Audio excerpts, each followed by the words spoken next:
We are Gold Ivy, a health company dedicated to simplifying health and wellness. Tune in as we search to find the deep, real, and raw truth. We're here to talk big, no room for small talk. It is our mission to inspire, seek growth, simplify the action steps, and build confidence. You decide what works for your daily life and how to transform our lessons into your gold. Are you ready to step into your power? Now is the time. Join us on the fearless pursuit of self-discovery and growth. This is Ivy Unleashed, a Gold Ivy production.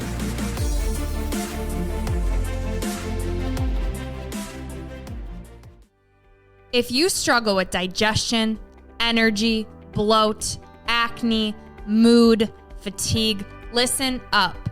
I spent 4 years, 50 plus doctors, and tens of thousands of dollars to heal my gut so you don't have to.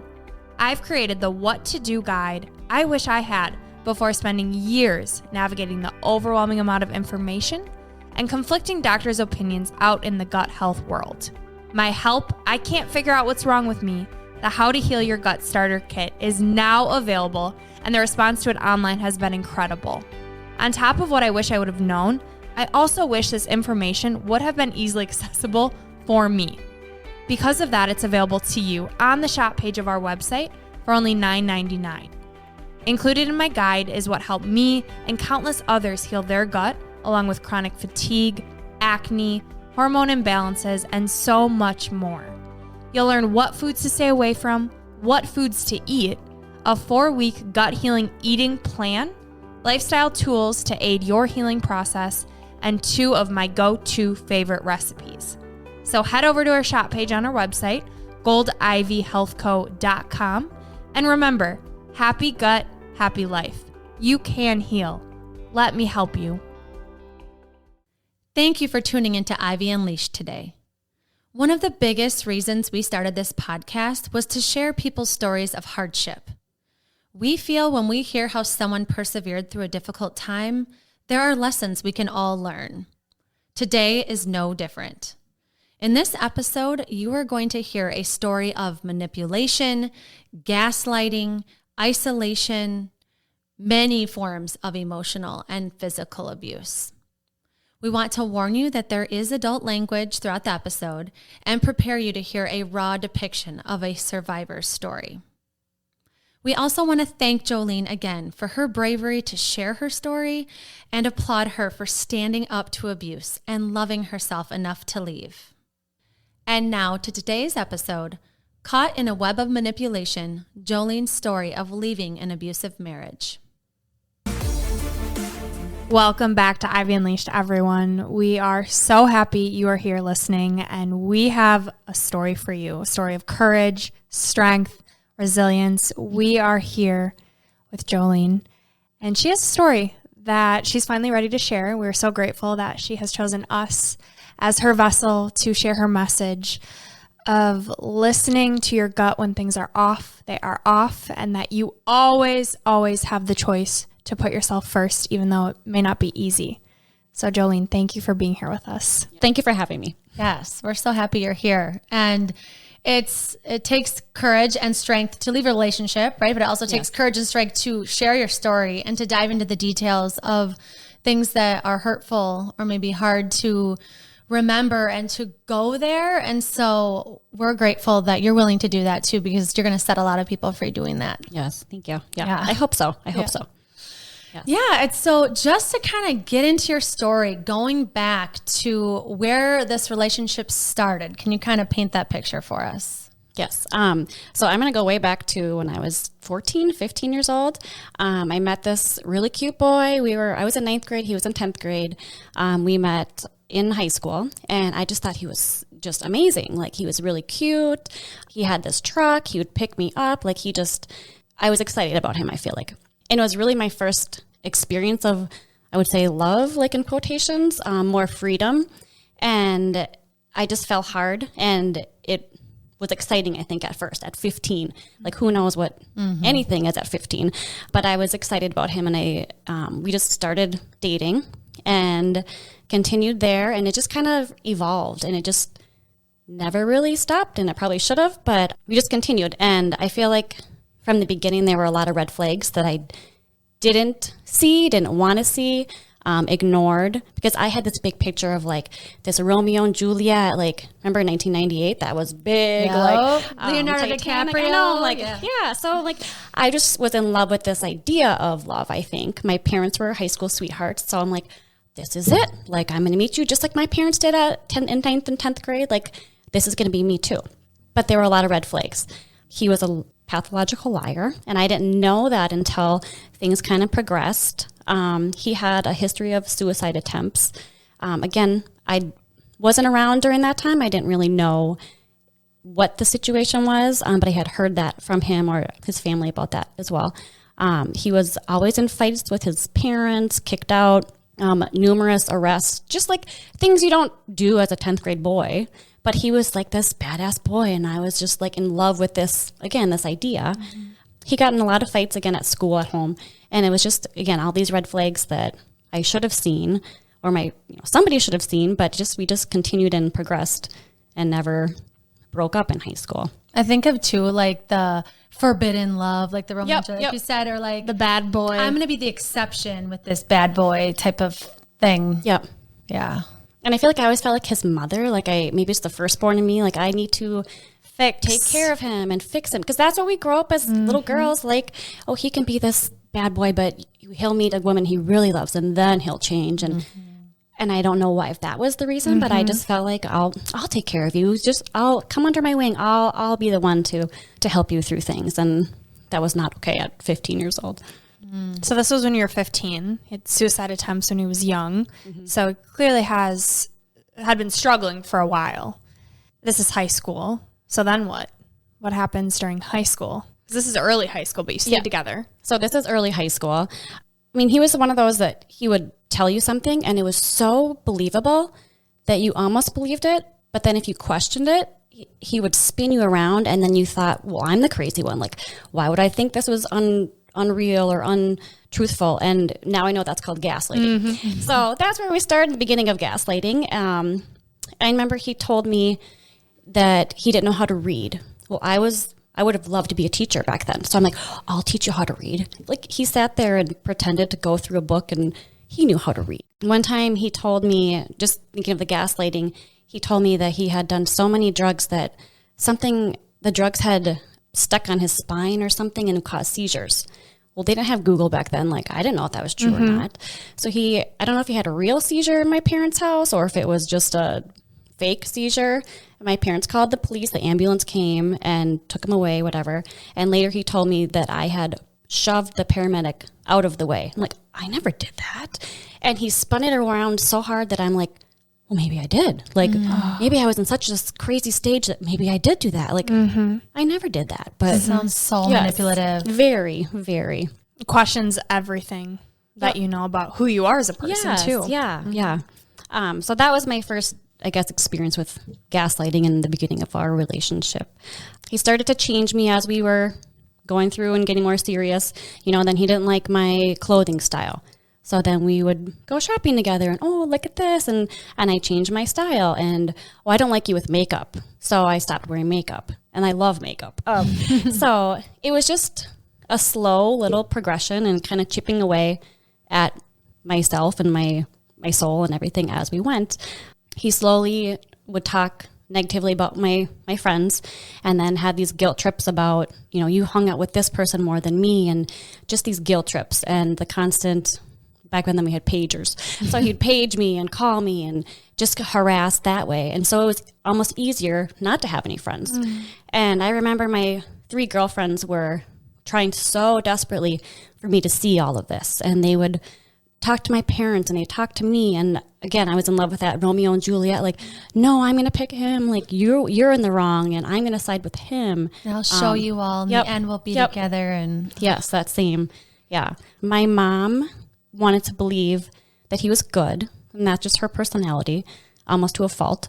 So she thought he was great, maybe had some issues here and there, but she also knew his mother, so that made it a little bit harder for her, I think.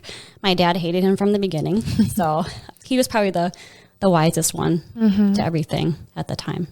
It's got to be so hard though when your daughter is adamant about loving this person to even say anything, because you have to help them like make their own mistakes. Yep. But then when it's someone that's this manipulative, I'm sure that's hard to balance. Did your dad say anything, or did he just like not interact with them? Kind of both. But again, I was so headstrong that like, this is who I'm picking and you can say whatever you want. And I was probably difficult teenager at that time about this, but just continued. Mm-hmm. So I think people tried to intervene. Mm-hmm. It just didn't sink into me. It didn't get into my head, I guess, at the time. Mm-hmm. It's one of those things that you have to learn for yourself, and it has to get to Yep. a breaking point. Yes. Which it did. So keep going with the story. I'm sure a lot of people are at the edge of their seats. I mean, we dated all through high school, and I had tried to break up with him a couple times. Like, I would see things myself, and so I would try to cut it off. And to say he wouldn't let me is kind of sounds silly, but he wouldn't let me. And he would show up at my mom's house, at my parents' house. He would go to her office because she worked there at the time at the high school, and cry to her and, oh, Jolene tried to break up with me and this, and just spin that emotional web around to somebody else. So I tried, and then we would just get back together because, again, it was easier. It was easier not to have a fight. It was easier just to kind of brush it over and just not deal with that confrontation, I think, at the time. So would you say it was more so controlling, emotionally abusive at this time throughout high school? Yep. Yes. And what's that like as far as your crush on him, or how much you like him when you're in the midst of this, like through years? So, I mean, 15 to 18 in high school is a few years. Do you still like think he's cute and want time with him when he's like this? Or is it just like to keep the peace? I feel like toward my end of my senior year, I had no friends left. Like, everyone had washed their hands of me because they had tried, and there was nothing more anyone could do. They had already tried, and I literally had no friends. And I'd walk to class, and I didn't have anybody. So I think he was all I had left. And he was kind of my comfort, and who I knew at the time, and who was there left for me. And it was your world. Yep. You know, I think looking back, it's probably so different, but in the moment, it's all you knew, and it's probably survival mode. If I don't want to piss him off, I don't have anyone. Yep. Like, thinking about being at that age too, it's probably so confusing. Yes. Yeah. Well, and he's then out of high school, and you're a senior, so that had to be so lonely. Totally. How'd you get through that last year? I don't know. Like, I remember going from class to class, and I would purposely go and get a coffee at the coffee shop and then go to the next class. And like, I'd try to keep myself busy or look like I was busy, but inside I was just trying to avoid people. Like, so. Yeah. I'm sure you didn't even have the time or want to be still with how you felt. Yep. Because then all these emotions would have come up. So what happens after high school? So we continued to date. I wasn't ready to go on to like a 4-year college. I enrolled. I was going to go to college, but I wasn't ready to go away and sleep in a dorm. I just emotionally wasn't ready. I mean, looking back, I probably could have been ready, but with all of this, I wasn't ready to be on my own. And so I enrolled in a 2-year program. I got my associate's degree, and then there was a 4-year college. I went to school for elementary education, and it was a remote program at that community college. So essentially I went there for 4 years and did my bachelor's degree there. I also chose to work full-time, well, not full-time, but close to it, to pay my way through college. So I didn't have scholarships or anything. So that was, I guess, a plus of staying at home. But we continued to date, and that was around, I was probably like 20. You know, everyone's getting, I won't say everyone, but a lot of people are now getting engaged and looking to be with somebody and, you know, kind of going the next step. And that's just what we did. Like, okay, well, that's the next step. That's what we should do too. Like, so we got engaged at 20, and I, you know, looking back, I'm like, 20? Like, just a baby. But we had a 2-year engagement until I was done with college. That was my dad's, like, you can be engaged, but this is going to be like, you're going to go finish college first. He's like, please learn in 2 years. Somebody else come along. I know, yeah. So, but no, like, I slowly started making friends, but they were like his friends or people that he liked. And so I had friends, but his group of friends, really. He controlled who your friends were. Yes, definitely. So we got married that summer after I graduated. He worked construction, and then it was 2005, it was hard to get a teaching job back then. Like there were no jobs, unlike now. And so I was a substitute teacher. I worked at a tutoring after school center. I did a lot of that to make money. I nannied here and there, but he would work construction, and he didn't really have a system for his money. He would pay himself first. And so he had all these workers or subcontractors that worked for him, and sometimes he couldn't pay them. Or he would buy in a trailer or a piece of equipment and couldn't pay that person. And so it would be repossessed and just snowball effect. Mm-hmm. And we were borrowing money from both our parents, and, you ask your parents this time and I'll ask my parents that time. And like, we shouldn't have been doing that, but you hit a wall and it's like, you can't ask anymore. We didn't pay our taxes at the time because we couldn't afford it, or he couldn't set aside money from his cash jobs. So that was another stress that was kind of lingering over us. I remember going to the grocery store and picking out groceries and writing a check. I'm like, I know we don't have money, but he gets paid on Friday and today's Wednesday. Like, we're just going to write it and hopefully it clears after that or something. Oh, and that's so stressful. I know. So we're standing there and they run the check and they decline it. And they say, you cannot buy food here. Like, we can't take another bad check from you, because we had done it so many times. So we had to walk away like with nothing. So we ate a lot of macaroni and cheese and grilled cheese and eggs and just kind of, I wouldn't say scraping by, but not well fed, not well rounded. Yeah, and when you have that financial stress too, it's even more as far as emotional and how do I leave when I don't have the means to leave. Yeah. And at that point, were you thinking about, like, when you guys were in this like financial hardship, this time where he's lying or not handling his money well, are you thinking of leaving him yet? Or is it still kind of like, no, like, I'm married to him now and I'm in it for the long haul type of thing? Yep, because that's hardly anyone in my family is divorced. Like, you're married, you stay married and you work through it. And we had been together since we were 15. Like, we're going to continue. This is just a hard time and we're going to work through it, and it'll be better next time or next paycheck or next year. And, it was always, maybe next time it will be better. It's such a good point, though, to bring up the relationships that you've had modeled in your life, and whether your parents are in a really healthy marriage or not, like, the fact that they're still married means something to you, right? Yes, yeah. And so, unlike for me, my parents are divorced. And so for me, compared to some of my other friends, it's like more of an option for me. Not that I want to divorce my husband, but it's like easier for me to think about divorce than they are. Like, you don't want to be the first one in the family to get the divorce type of thing. Yep. And I didn't want anybody to know that we were having issues, or we would fight. And I remember our cable would be shut off. And I remember I called the cable company because, lights were shut off, cable was shut off, and that was kind of the last straw. And I remember screaming on the phone, like, well, how do you expect me to watch TV? And as soon as I said that, I'm like, oh my gosh, like, there's so many more things that are important than that. But it was just one more thing to kind of push me over the edge. So we can't pay our bills. We can't, pay our grocery. And then his dad brings up, well, you guys should buy a house because that's what everybody else is doing. That's what the next step is. And I remember thinking, like, why? Why would we buy a house? And we bought a house. Like, it was just, why? We just, like, the train kept moving and I was just kind of watching it go by. Like, what are we doing? But that's what we did. We bought a house, beautiful home in a small town. But we didn't have the credit, obviously. So his dad was the co-signer. So now his dad is on this house. And now I remember thinking, well, what am I going to do if something happens to him? Like, his dad's name is on here, his dad's credit. Like, I can't afford, like, my teaching salary, my subbing salary to afford this house at all. I remember thinking that when we moved into the house. We would get in lots of fights, like, just because we were stressed and young and didn't know how to manage our money. And I remember being so upset, like, we have another overdraft fee, or you didn't wear your seatbelt. Now we have another ticket to take care of. Like, we can't keep doing this. And I was kind of the crazy one. And, oh, it's going to be okay. I'm going to get a next job. And it was kind of just stringing me along, I guess.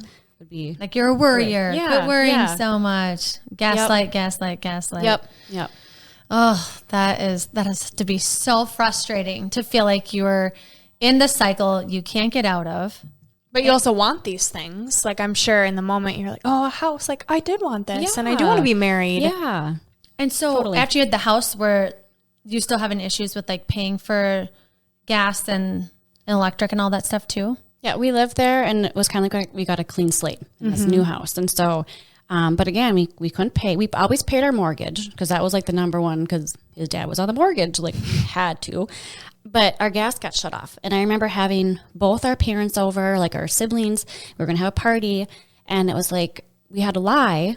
Again, now I'm lying. And we would tell my dad, who knows everything about fixing things. I'm like, oh, the gas isn't working. You know, this stove is kind of broken. Like, don't worry about it. We'll just cook on the grill outside. It's no problem. Like, it was November.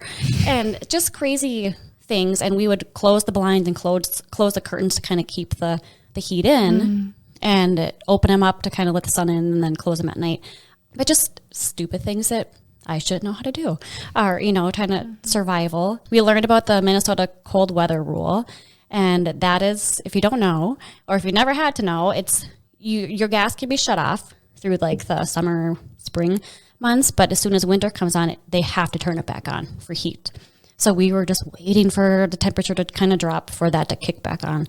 And then we had gas and everything was fine. But meanwhile, we're just racking up these bills and can't pay our gas. And it's just crazy. So. Okay, so you've asked your parents for money. You've borrowed a ton of money. Now he's on your house. How do you get out of this financial mess? Well, I mean, we had already asked our parents. We had already done all the things that our resources, we kind of tapped them out. And so I remember hearing about, I had a cousin who was actually a stripper, a dancer, a long time ago. And then we had a friend who had a new girlfriend, and he was telling me about his new girlfriend who was a dancer, and she had all of this stuff, and she had a car, and she had all these clothes. And it was kind of like a light bulb went off in my brain, like, well, why can they do that, but I can't do that? Like, could I do that? And so kind of an idea was born. And so I researched like strip clubs near me. And there was one in the town, in the college town down the way.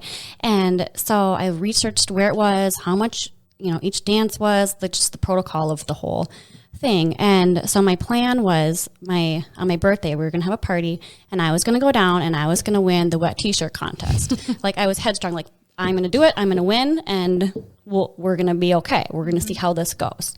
Little trial run. Yes. Like, everyone thought this was just a fun birthday, but I was like, this is what I'm doing. Like, we're going to try it out. So we did. We went down there, and since it was my birthday, I had my stage name of Cupcake.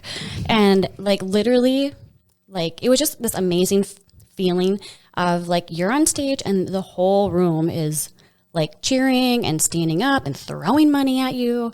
And I won. Obviously, but I won. But I love that you're in a white t-shirt right now. Oh, too. yeah, right, yeah. Throw some mud on you. But like, I was not to say motivated, but I was determined to win, and I did. Not like it's hard, but like, and so that was really my Okay, it idea. might not be hard for you, but it'd be very hard for me to win a white t-shirt contest. Congratulations. Oh yeah, thanks. But so that was my ticket. idea. My ticket. Yep. And so I went down. We both went down the next Thursday because that's when tryouts were. So I was going to try out, and they recognized me, and they're like, "Are you Cupcake from a couple weekends ago or whatever?" And I was like, "Oh yeah." They're like, "You don't need to try out. Just start on Monday." I'm like, "What? Like, start on Monday?" Okay. So I was going to start on Monday. Cupcake got the job. I know, yeah. So that Monday, we both came back, and I signed up, and I had the stage name now of Haley. And I think I went into it so naive because I have no idea about this world at all. Like, it's very much a culture of women and girls, and I had no idea. So I walk in all friendly and, "Hi, my name is," and it's not a friendly place, really. Oh. It can be, but they're not that welcoming, I think, to new. Are you like competition? Yep. Okay. Yep. I was the new girl. I take my money. Yep. Everybody likes the new girl. And I was just like, "Hi, what's your name?" Like, it's just naive, which probably worked in my favor and kind of shielded me a little bit. But it was also like a hardening of your soul. And I remember, because you go in and I just thought everybody was friends and everyone's nice. And when you're talking to all these different men, and you ask for a dance or this, and they tell you no, no, no, over and over and over. Like at the time, I remember just internalizing that, like, what's wrong with me? Why don't you like me? Am I, this or that? And it was just a thickening of my skin, a hardening of my soul over time. Which was a good thing or a bad thing? I think for that environment, a good thing. I've heard now, years later, people will meet me and they're like, why are you so hard? Why do you just, and I just have that shield and I have that hardness that I can't totally let go. What a vulnerable thing to put yourself out there. So you have hardly any clothes on. You're throwing yourself at someone for money and they're saying no, of course. And then I'm thinking too of your husband at the time. So is he like coming in there? Is he okay with this? Like, is he like, do it, we need the money? Like, what is he saying? You said we. So did he come with you? So this was also around like 2007 with the market crash. There was no construction jobs. There was no, like literally for anybody. So he was out of work. And so again, I was going to save us and be his mother and take him in and, do everything. So we had, not like a pact, but we had an idea and we had rules, I should say. Like he was going to come with me and he was going to kind of sit in the corner. And every time you worked? Every time I worked, he was going to come in and we were going to kind of do it together. And he was going to be my safety net, like my safety net. And it's so, and that's probably why the girls didn't welcome me either. Like, why is your husband here? Like, why are you? Yes. And so he was going to be my safety net and kind of help out. And, because I was his wife and I don't know. So he was going to kind of coach me through. I never drank when I was dancing in the beginning. Our rule kind of like I was going to be very conservative, I would say. Like I wasn't rubbing on anybody. It was just a topless club. I wasn't like, I was trying to be the most conservative I could as a dancer, I guess, without just losing my whole sense of being.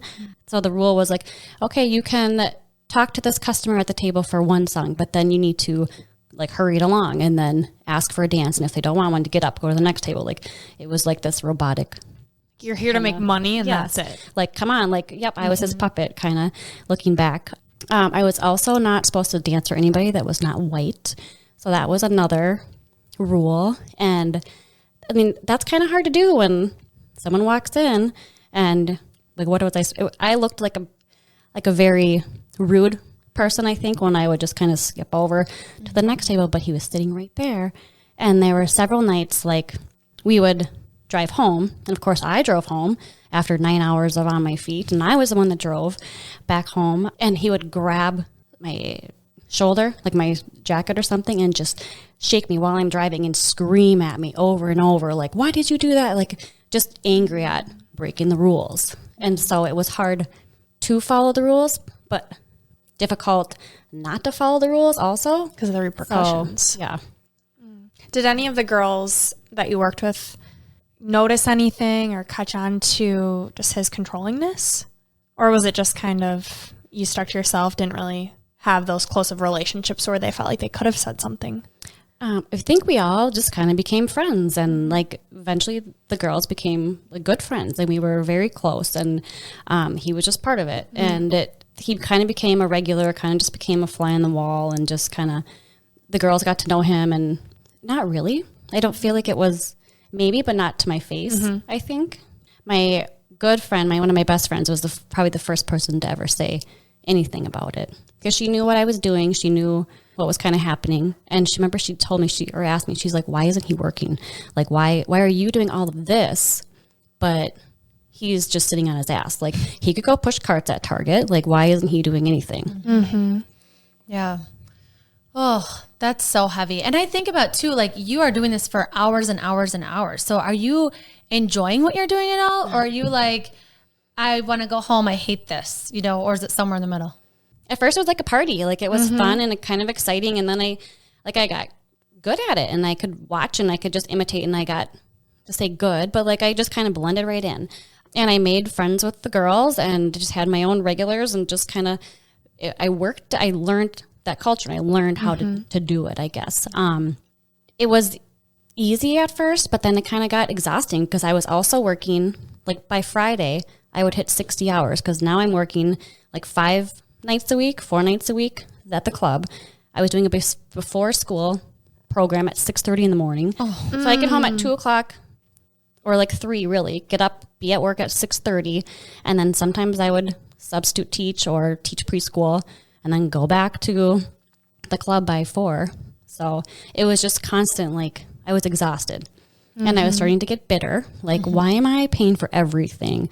And that was a point of contention, I think, between both of us too, just because I was tired of doing everything. Yeah. Well, I'm thinking too of your support of like, well, now you're married. So it's like, I don't think people are as concerned about your relationship or like, you know, like, is she going to be with this guy? Like, no, you're with this guy. So what happens with your relationship once you've been there for a while? Like, how does it progress from there? It just kind of got worse in a way that like I thought my safety net was there because he'd sit there and kind of watch. And then he kind of got used to the party and we all kind of he'd kind of go away sometimes. But I remember there was one night and I was dancing for somebody right in front of him and he grabbed me. And I remember I think I punched the guy in the face and I was yelling at him and he sat right there and didn't do anything. My safety net was not there anymore. So it kind of just got worse in a way of we didn't really care about each other. He didn't care what was happening. It was just like, how much money did you make tonight? Can we make our mortgage? Can we get our gas? Can you pay for this for me? Like it was more about the money than transactional. Yep. What else was it like at home? What was that environment like? It sounds like it probably wasn't the safest environment. Again, I feel like it was just, we just progressed and things were very stressful. And again, it was all about money. And we had a lot of fights about money, a lot of fights we weren't really a couple anymore. We didn't do anything together. We didn't enjoy each other, I don't feel like anymore. And it did get physical in a way where I think he thought he was protecting me from myself and kind of like that gaslighting again.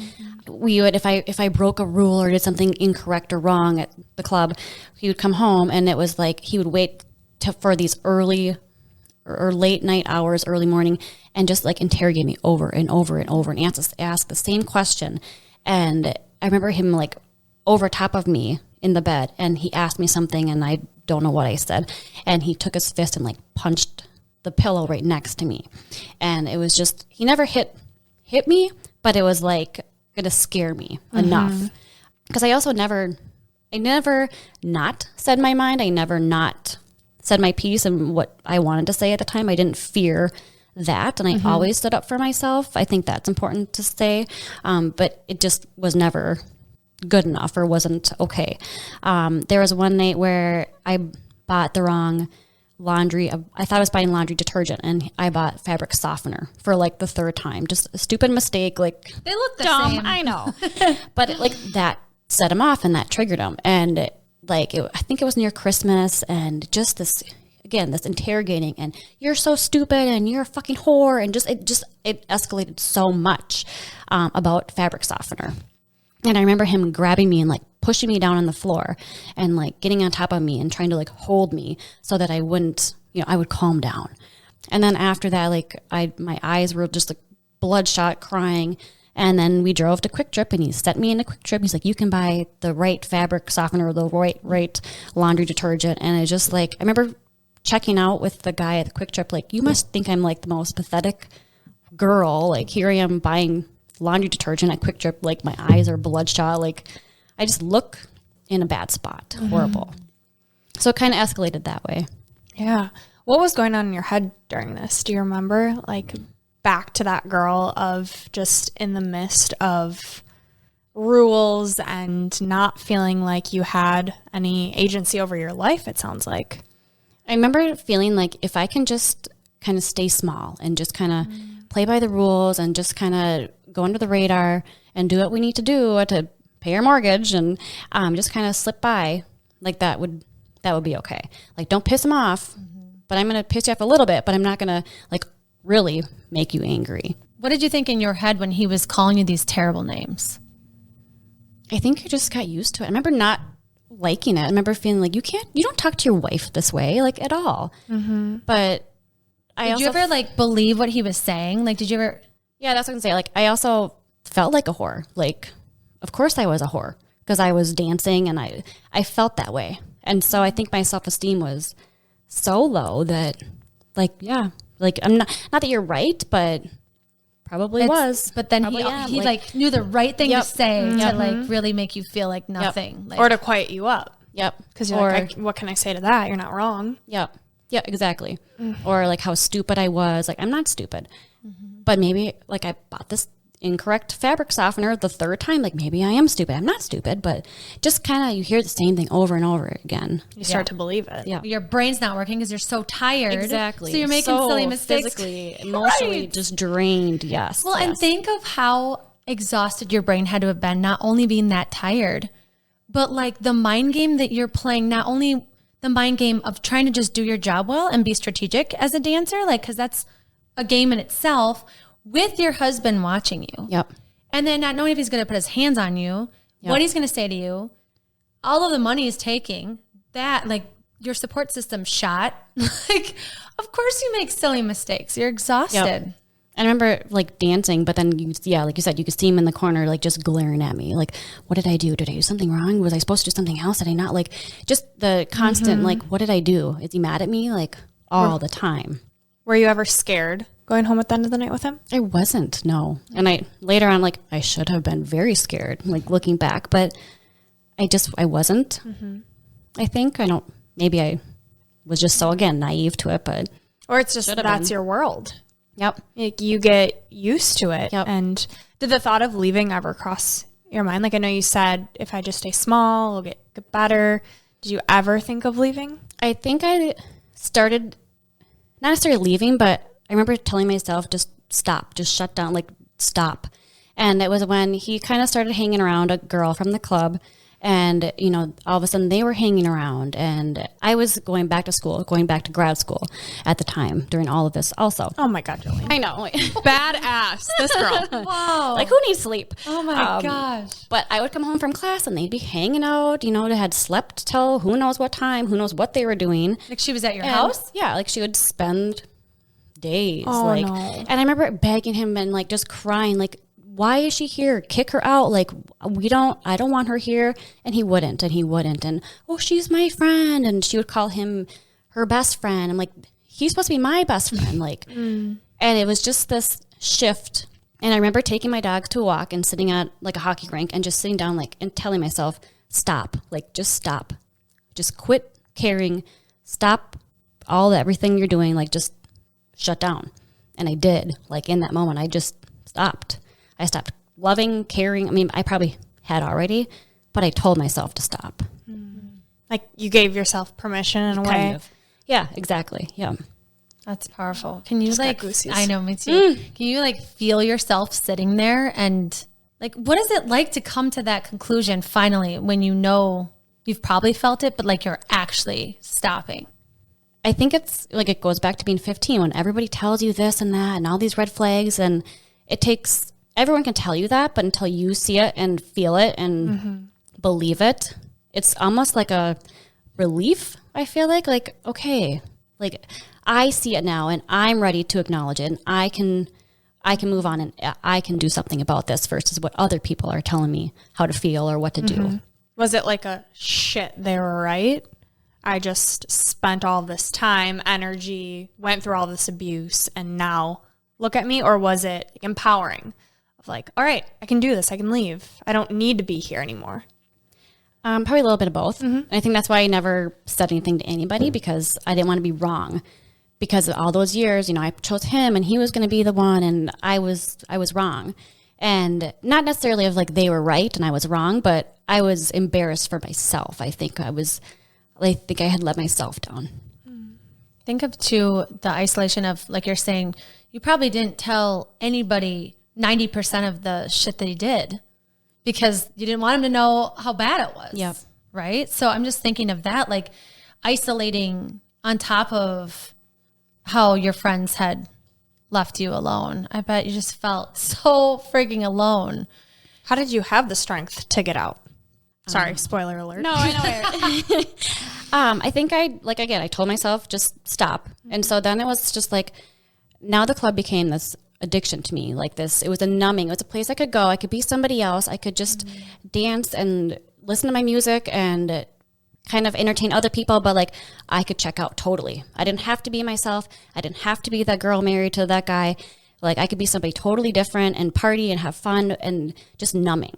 So I think I was seeking, like you said, I was very isolated emotionally, like just, I was so down, I think, beyond the words of down. But I had met somebody and started an affair with somebody, which I'm not proud of. I know I was wrong. And that's probably one of the biggest regrets I have. I know it hurt a lot of people in the process. I don't have an excuse of why it happened or what was the reason. It doesn't really matter. I can think of a few reasons well, why it's okay. I know, but it's wrong, and I will own that myself. Yeah. But my moral compass was so fucked up, like, for almost 2 years. And I think I know that I was looking for some compassion, somebody, anybody. And this man showed me attention, and it was, again, wrong. And I'll say that a million times over, but it was just a comfort. And it was somebody to listen and to kind of to carry me through this hard time. But it was like, what's that saying? Jumping from the kettle into or from the frying pan into the fire. Like, it was not a good situation. And I was foolish to believe that he was honest or, sincere. But I think subconsciously looking back, I was looking for a ticket out, and I was using him as a reason to help me get out, that I couldn't do myself, that I couldn't say or verbalize my own ending of my marriage. So I was going to bring somebody else in. And I didn't want it to be found out, obviously, because that's horrible, but maybe in a way I was and didn't know it at the time. Did he find out? Oh, yes, he found out. I think at the time he was starting to suspect, or he had a tracker on I'm going to guess on my car or my phone or my computer, but he knew where I was. He knew many things. I'm like, how did you know this without stalking me? So he did find out. And that night he found out it was a huge fight. Very big fight. And I remember that night, it was again with the interrogation. It was the physical scaring. And then he took a butcher knife from the kitchen and slid it underneath his pillow, and he was going to sleep with a butcher knife that night out of protection for me. But it was just one of those things, like, you just go through, because this has always kind of progressed into this. So again, I wasn't scared. I should have been, but again, I thought, well, I probably deserve this. Like, I did this. I made this huge mistake. Like, I don't deserve this, but I was in the wrong. So it had those emotions as well around that. Oh, man. Wow. Okay. So first of all, how is the butcher knife protecting you? Like, what does he think he's like? Is this guy coming and he's going to protect you from this guy? I think that was the story that he had said. Yes. God, that's so scary. And it just shows too, like, when you say the hardening of the soul, like, he's done so much and said so much that it's like just progressed to this point where like a butcher knife isn't even scaring you. Exactly. Yeah. It's wild. And I can't even imagine what every day must have been like for you to feel like that was a normal thing. I know. When you look back, it's like, what?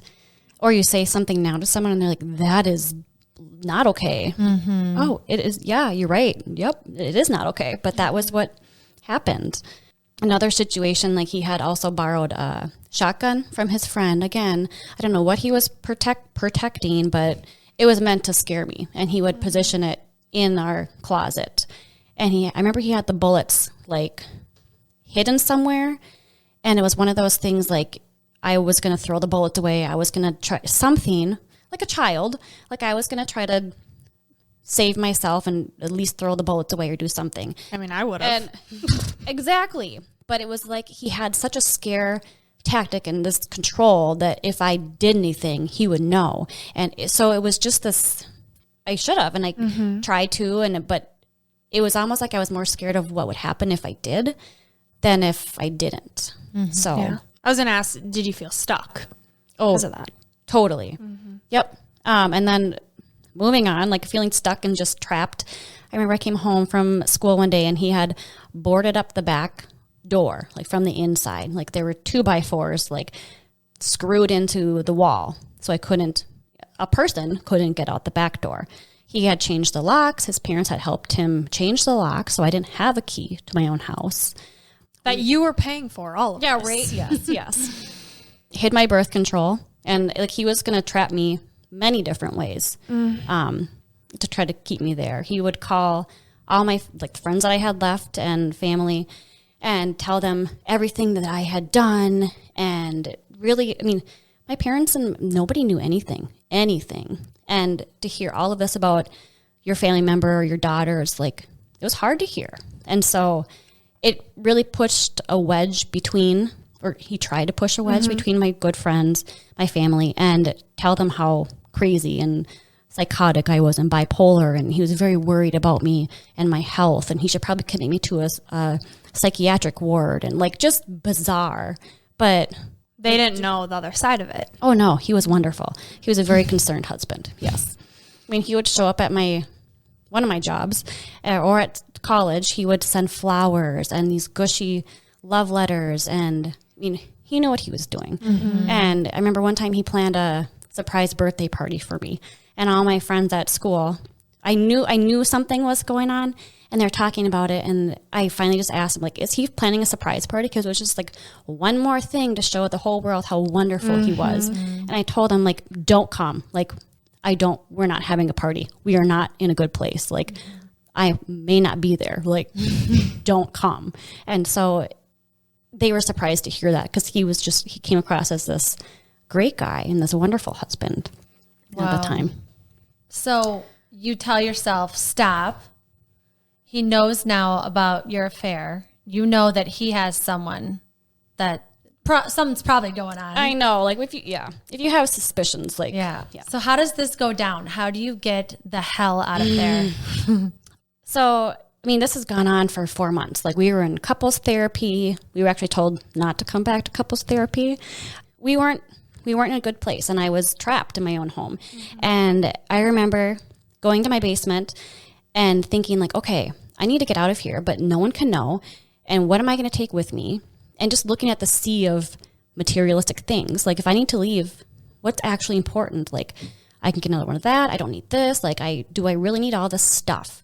And so I picked a couple different things I thought were important. And when he was away, I had packed him already in bins. And I remember putting him in my car and driving like 80 miles an hour up to my mom's house, dropping him off, like really not saying anything. And I just showed up with these bins and rushed back home. And so I did that maybe 2 nights, 3 nights, like kind of under the radar, because I didn't want anybody to know. I had some things I wanted. And I remember one night we were laying there, and every night I was like, okay, this could be the night. Like, but it can't be tonight, because I still have, my clothes, and I have some last minute things to pack up and really save before I actually get out. And I remember we were laying there in bed trying to sleep. And again, now it's about time where we're going to do the interrogations again. And it's like, and I would position my car keys behind a frame on my nightstand and my phone.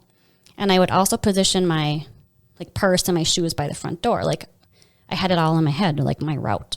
And so again, we're laying there, and he starts in with the questioning and the poor me, and I just want to be a loving husband, and why can't you love me? And I'm trying so hard, and I just want to, and he rattled off all the things that I had wanted him to do for the last couple of years. And I was trying to play it cool, because I still had a couple of things left to get out. And like laying there, and he finally just pissed me off. And I don't know who this girl was. Like, listening to myself just get so angry and bite back and like ferocious, just calling him out on everything. And that was like, okay, we're doing this. This is happening tonight. It's done. Like, we're done. Like, here we go. And I remember he was like, then get out of here. Like, you leave. And so I grabbed my keys and put them like wrapped around my middle finger, grabbed my phone, and I was going to leave and tried to rush out the hallway. Well, he grabbed me and pulled me up, and like I was off the floor. And now he's got me above him, like pinned up against the wall in the hallway. And I'm kicking and like as hard as I can. He's not that strong, but he's big. And I remember kicking, and I finally got free, ran down the stairs. Like, I had my route. I knew what I was going to grab. And I got into the front yard, and my car was right there.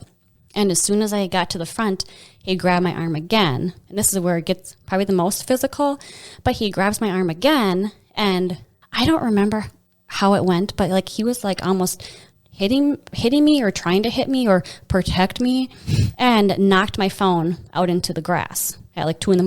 Like now I have no lifeline at all. And I remember feeling that's when I'm alone. This is like now I have nobody. Like I can't call anybody. And you kind of hope like, okay, is a neighbor hearing? Like anybody? Like, and nobody did. Like it was a quiet little town. Were you like screaming like loud? Oh, like someone should have heard? Yes. Okay. We were in a very deep verbal, physical fight. Like, I don't know how you would not hear, like down the street. And so this happens. And I remember he was trying to calm me down and hold me. And I was the crazy one. And he told me to get my things and leave. And I remember looking like between the house and my car. And I went back into the house. I'm like, why did you do that? But I went back into the house and grabbed some things and had about 2 or 3 trips back and forth, put it in my car, lock my car, go back up, get another one, back and forth. What was he doing during this? He was on the phone with first his mom. And what a crazy bitch I am. And she's lost it, Mom. And I can't believe, such and such. And just like calling his mom at 2 a.m. Yep. Okay. Yep. So then one of the trips, I'm like, well, I don't have time to listen to this. Like, I got to get my stuff out of here. And then I hear my mom on the other line. Oh.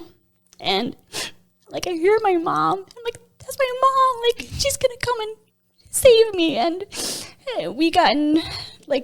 I went back upstairs. I'm like, okay, my mom is coming. Sorry. It's okay. Don't be sorry. So I went back upstairs to get more things. And he got mad about something, and he was determined to take my ring.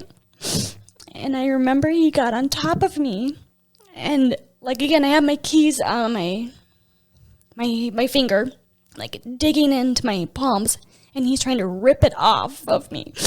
And just, it was that, again, more that physical fight. And I got him off and pushed him off and kneed him somehow and got off. And then I went down the stairs and my mom was there.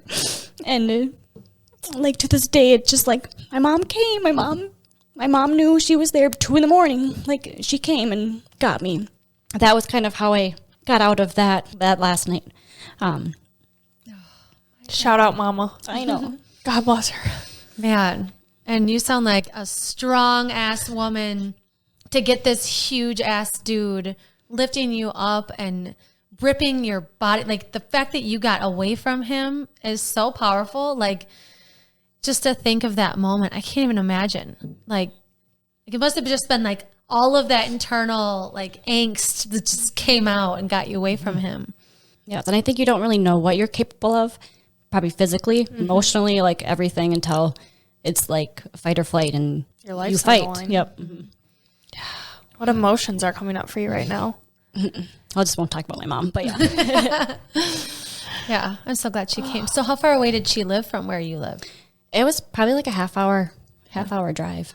So this was going on for a while then, after she hung up the phone. Yep. But again, nobody heard, it was just like one of those, you pray for somebody to call or walk by or anything. It's like a scary movie. Like the phone is in the grass and it's dark and you Mm-hmm. can't see it. And then you're like, well, what am I going to do? Like I need my phone. So what happened when you looked up and your mom was there? I kind of don't remember, but I remember it was like I left my car there. Relief. Yep. And it was like, okay, I'm going to get in this car. We're driving away. And it was just, like, again, one of those movies where it's like you see the house getting further and further, and it was just this relief. Mm-hmm. So then you still have a job, you're still in school, and you have to keep living your life with all this going on. Does he leave you alone? No, it gets worse, because when you try to leave, like, he wasn't going to let me leave. And so I had to change my number because he would call or text like hundreds of times within like a minute, it seemed like. He would sit and position his truck on one of the roads that I had to drive by each day to college, and he would sit and he knew where I was. He would come on campus and show up. I remember sitting in a meeting with one of my groups, and he's like literally peering through the window. And people are like, who is that? I'm like, oh my God. And just like that kind of thing. And again, the flowers and the cards and he's just really trying to get me back. And we did have another physical fight and like a verbal fight on campus. And again, he showed up, and I got upset with him, and I called him out and like, you cannot do this. And he would come, and like we were fighting down the sidewalk, and everyone just walked by, and he didn't want to get in our business probably. Like nobody like checked in, nobody did anything. So for someone listening right now, Please help. right? Just check in. Yeah. Or even if you see something and you're like, that's none of my business, what would you say? Make it your business? I think just intervene. Like, is everything okay here? Yep. And then she's going to say, oh, yep, it is, because that's going to ruffle more feathers. But grab a security guard, like call somebody of authority, anything. Do something. Yep. So how long did this go on for then? You leave, but he's coming back. Yep. It probably went on a couple months. I'm trying to remember. So I remember my friend gave me a business card of a lawyer. And that was the friend originally who had said, this is off, like you shouldn't be doing all this, that friend. And she handed me, yep. She handed me the business card of a divorce lawyer. And that was, you had this in your hand, like, this is now who I am. Like, I'm getting divorced. Like, what? But it needed to happen. And I reached out to him. And again, throughout this time, I was kind of trying to win things over and kind of smooth things over so that he would maybe sign the divorce papers. And so, yeah, maybe I would go have dinner with him, or I'd have lunch, or just trying to keep the peace enough, which was never enough, ever. And my divorce lawyer finally said, stop. Like, you're not going to talk to him anymore. You're not going to see him. You're not going to, not that I wanted to, but I was trying to kind of string things along to end it. And he was the one that told me to stop giving in, I guess. When you have all your stuff still in that house that I'm sure you want, like I know, like you said, it's material things, but it's still your stuff, like that you've bought and had, you know, throughout your childhood probably, and want back. Like, were you able to, like, did you ever go back to the house to get things, or were you just like, I'm staying away? There were a couple times, I think, in the beginning, and I remember he had, I don't know what it even was now, obviously not important, or wasn't important, and he would tell me that I could come at this time to come pick it up, and he'd set it outside, and I would bring my mom with me. And I remember just being so angry, like my whole body was tense, like my lower back was just like this. I've never been so angry that your body hurts. But I'd bring her with me, and we'd maybe go get a couple things, and then it was like one of those, oh, just come and I have a couple extra Christmas ornaments from when you were like from my childhood. But it was like, I can't keep doing this game. I'm not going to get them. Like, I have to leave those behind, and it's sorry, but they're not that important to me to go through with that and go pick it up or like, go through that mental stress. So they stayed, or who knows what happened, but Yeah. You mentioned your mom.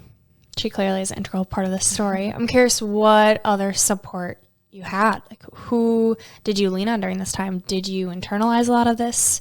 Was there self-help therapy? Like, how did you get to where you are now, being successful and a mother, and your energy? You know, you've clearly been through some things. So how did you get through it? I remember I knew I needed therapy so badly, but it was expensive and I couldn't afford therapy. Like, now I'm not working. Now I'm just going to grad school and finishing my program, and I don't have time to work, and I can't go back to dancing because now my brother knows, and I can't, you know, like I can't, my brother wouldn't have let me gone back. Like, there's no reason. And so I have no job, no money, and I can't afford therapy. So I start writing, and I have a journal, and that helps me get my feelings out. I probably drank too much just to kind of numb my feelings. I had a couple friends that I would talk to, but again, it's one of those, you start telling your story and their faces just drop, like, what? And so it got weird to talk to somebody. And nobody really understood. Nobody has been through like the magnitude or the particular situation that related to me at the time. I mean, there's friends that have, but not in that way. Yeah. So it was hard to relate to somebody. And I'm sure every abuse story is different, and you understand bits and pieces, but like anything in life, it's your story. Oh, it's so tough. I'm just curious what this looks like. So you get a divorce, and then you're like, eventually going to start to date someone else, how do you even trust or even like get into that process of bringing another male into your life? Yeah, I think for a long time I had no trust for men and was just so skewed by men that I knew at the club, by my ex-husband, by just the men that I knew that I had recently known, I guess, were wrong to me. So I didn't trust any men. But I knew that I couldn't start dating until I was whole myself. And I guess I don't know when that would have been, but like I knew that I couldn't really be serious about someone until I was whole. And I remember my aunt, when I first was divorced, she said, Jolene, I'm going to pray, and I'm going to pray that you get a wonderful husband. And I remember thinking, like, can you just pray for me? Like, I don't want a husband. Like, pray for me, please. And so I needed to become whole and just kind of work through my own emotions before I introduced anybody into my life. And I think when I kind of started to dabble in dating, like, I probably scared a lot of men away. Like, just, I don't know. I also felt like I had these big scarlet letters across me too, like divorced, stripper, like all these things that were like not red flags, but like kind of knocks against me. And so I remember dating or going on Match.com, or my father-in-law now will call it www.imlonely.com. And so I went on there, but I liked it because I could just scroll through people's profiles like, oh, you're not married? Good. Oh, you have a job? Good. Oh, like just things that were like the basics, right? And that's when I met Ray, my husband now, at the time. And I remember going on our first date, and because of my past, like I didn't want him to think anything different of me. So I wore this turtleneck like up to here. Like I didn't want him looking at my body. I didn't want and it worked out, but just silly, purposeful things that I did coming from where I had been that I didn't want to repeat in my future. That's awesome that you created some standards for yourself of like, I'm going to be intentional with what I'm doing and take my time for when I'm ready. I feel like I have some agency over who's going to be in my circle and what their circumstances are. So what was that like getting into your relationship with Ray after all that you had been through? Like, how did that affect the way that you had discussions about money or relationships with other people, or how he was allowed to talk to you? You know, I'm just thinking of starting up a serious relationship after all that you've been through. What was that like? I think, yeah, exactly. It's hard to navigate. Like, do I scare him off and tell him everything right off the bat, or like, do I ease into it? And I know I needed somebody that didn't care, or it wasn't an issue. And I remember first telling him about a few things here and there, kind of surface level, and he just wasn't bothered by it, or he kind of reacted and told me something about him, or like it never scared him. So I was also like, well, I can't scare you away. Like, okay, well, maybe you will be around for a while. And I think with now our relationship with money, we bought a house, obviously, like 5 or 6 years ago now. And I remember thinking and saying, like, let's just buy a house that one of us can afford, not above our means, so that we're both paying for this house. But financially, like, I couldn't do that again. Like, and not necessarily that this is going to happen again, but like, what if one of us loses our job or something happens, or like, I didn't want that to be a stress again. So I think financially, that is something that I've brought up again.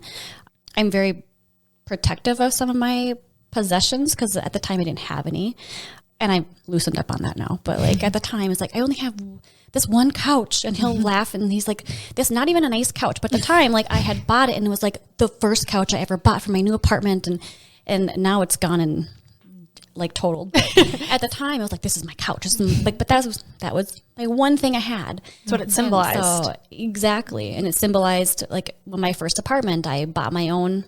It was my own by myself, and that was a big deal. So it was more than a couch to me. But, it was your freedom. Yeah, You can do this alone and be okay. Yeah.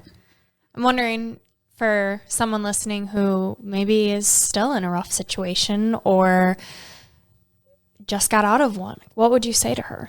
I would say confide in somebody, one person, kind of have a plan with that person, and, you know, I mean, I'm thinking the materialistic things like, can I store this stuff at your house? Can you take this for me? Somebody to maybe check in on you at 2 a.m, or just kind of have a code word or a check-in, and then know that if I don't call you at this time, or, that I don't give you the code word, or like you come check on me. But just have that person to be your friend and kind of know what's going on without judgment.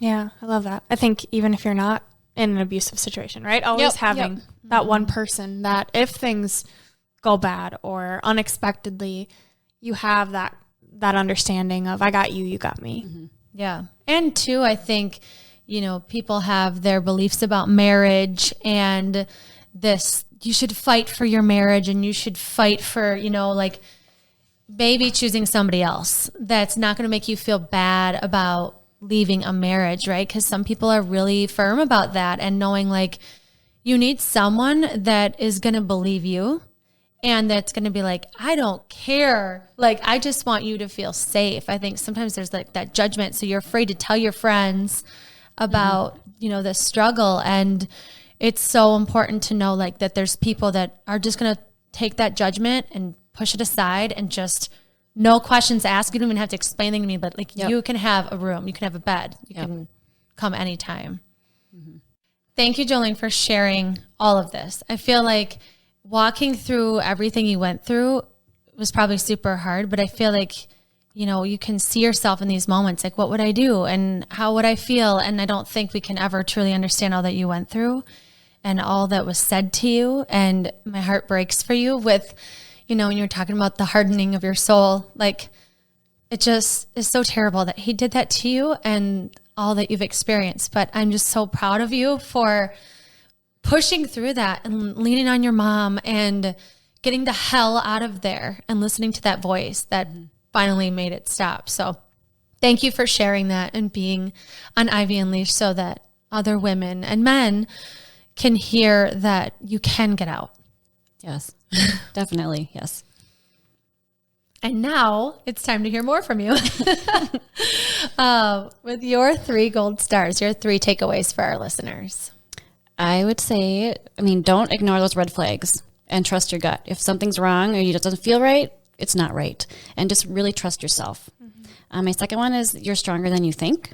So just keep that in mind. And then love yourself enough to stand up for yourself because you're the only one that can do it in the best way. No one else is going to do it for you. You need to love yourself to really, truly stand up for yourself. God, those might have been the best 3 gold stars. So good. So good. All right, and more from you. So this is Unleashing Ivy. So these are our 3 rapid fire questions. Surprise questions. Yes. Are you ready? Yes.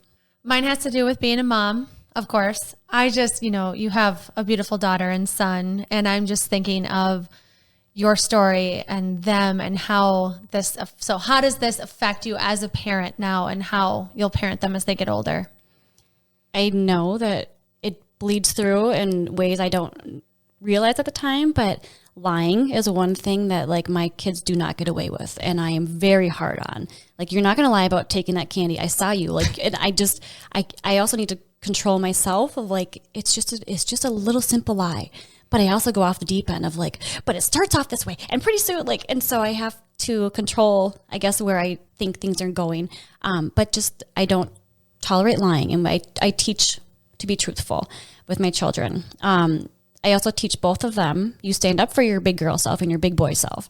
Like I started at daycare when they were 18 months old and someone pulled their hair. I'm like, well, what did you say? This is what you should do. And did you stand up for yourself? And I remember my daughter, she was 2, telling me something. And she goes, but mommy, I stand up for my big girl self. And I was like, yes, my girl. Like, and that's, I guess, how I'm raising them as a mom and going through this and kind of ingraining that you stand up for yourself and you love yourself and you look out for yourself and you say what's wrong or how you feel. Mm-hmm. I think that's what I'm doing right now. Yeah, because you hear us so many times as a little kid, like, be a good girl, be a good girl. If you don't have anything nice to say, don't say anything at all. And it's like conditioning us. My dad used to say that to me, like, love you, Dad. That's, I know. But it's true. Like, you do need to stand up for yourself, even if it looks ugly and angry and it's the right thing to do. Like, you need to protect yourself. I love that. Yeah. My question is around your mental health now. and how you prioritize you and being in this healthy mindset after everything you've been through, with everything you're juggling with being a mom and a business owner. Awesome things, but takes a lot of your time. So what do your self-care practices look like?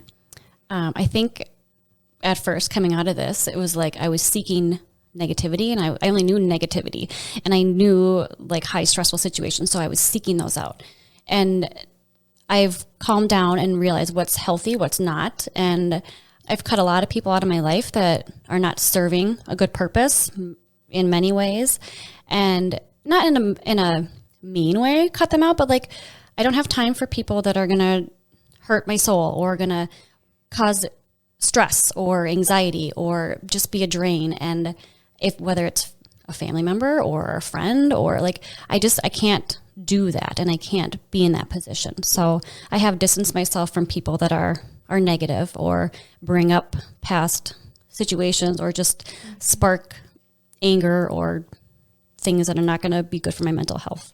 I love that. You're in control of who you surround yourself with. Yes, very much. Yep. Protecting your energy, especially when you have kids. It's so important because you, again, nice girl, they're family, they're friends, they've been around forever. But it's like, you know what?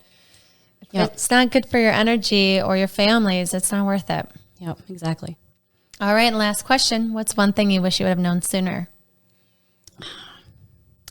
Going back to like what we hear as little girls, like so-and-so pulls your hair on the playground or pushes you over, that he doesn't like you because he's doing that. And I hear that all the time with my dad just said it to my son. Oh, she probably liked you. I'm like, no, that's not why this happened on the playground with him and another little girl. Like, I guess I wish I knew how to stand up for myself as a little girl, or boundaries of what's okay and what's not, and how to verbalize to another child or an adult that I don't like something.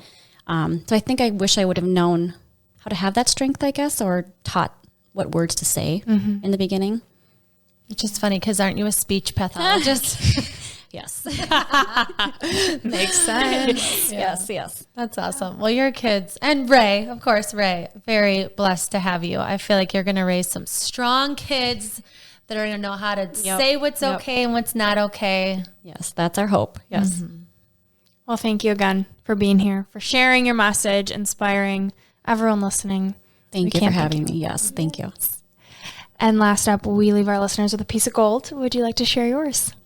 A quote that really had stuck with me and carried me through all of this was, just when the caterpillar thought her world was over, she became a butterfly. And it's very true. This is Gold Ivy signing off. Listen to your truth and go chase your gold.